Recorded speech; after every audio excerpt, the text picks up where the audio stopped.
I've probably said this before, but I'm not a big Tom Hanks fan. Um, I think he plays way too many safe roles, which is a shame because the man can genuinely act. Um, Cloud Atlas, he plays a wonderful villain.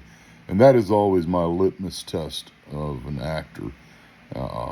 Can they play outside of their type effectively? Yeah, so you got like Denzel Washington, who normally plays the good guy, and in Training Day he is just an incredible villain. And say the same with De Niro or just any of the great actors. Um, so I'm not a big Tom Hanks fan, even though I admire his talent. He just hasn't made a lot of films I like.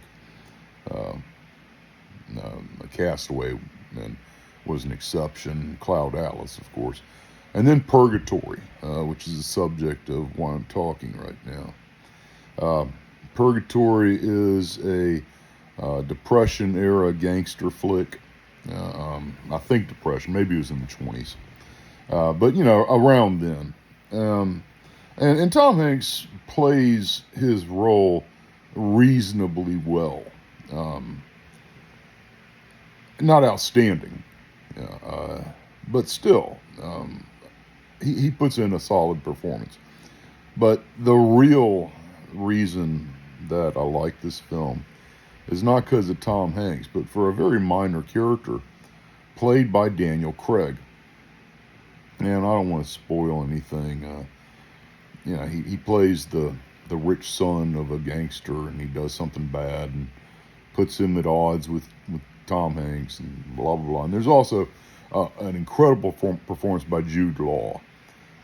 Jude Law, I'd be remiss to not point out he is another wonderful actor. But again, the reason I remember the movie mostly is for Daniel Craig. He's probably got 2 minutes of dialogue in the entire film. But at one point, he's playing a piano.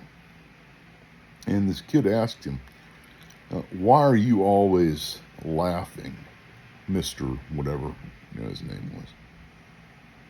And he just, without breaking a second, says, because it's all so fucking hilarious, kid. It is,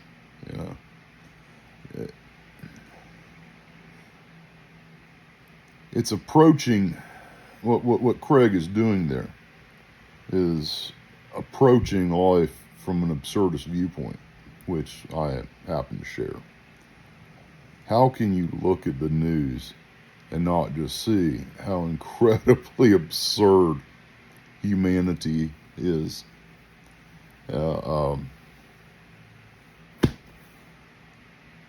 There's this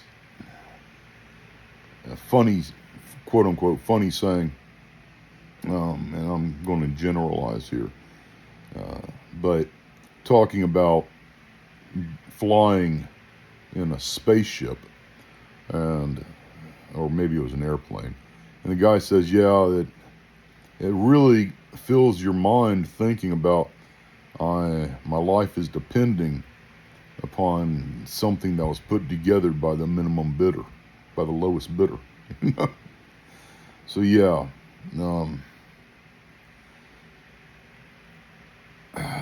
what was my point?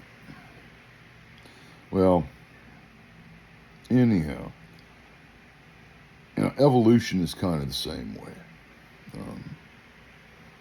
Evolution, we evolve with what's good enough. Not the best, okay? But what is good enough to pass on our genes to the next generation, to procreate? Because that's really what human existence is all about, propagation of our genetic material.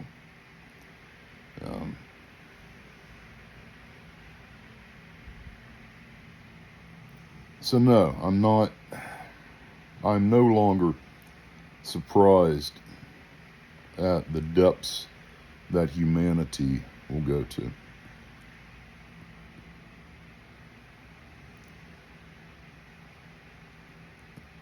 I don't see that as cynicism or nihilism.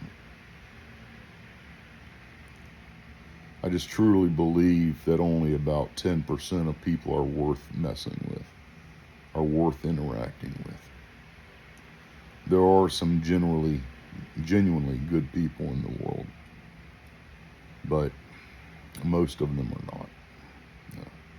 Not saying they're bad, but 10% good, 80% indifferent, 10% evil.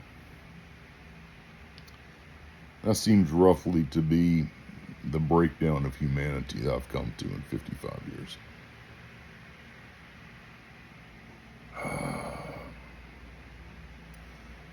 It is absurd. Humanity is absurd.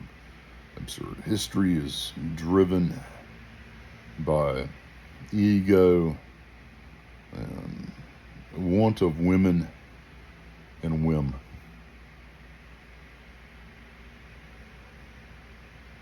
The Neanderthals, they survived 400, 500,000 years. Homo erectus, something like 1.2 million. Here we are at 300,000 and already capable of destroying the world 10 times over.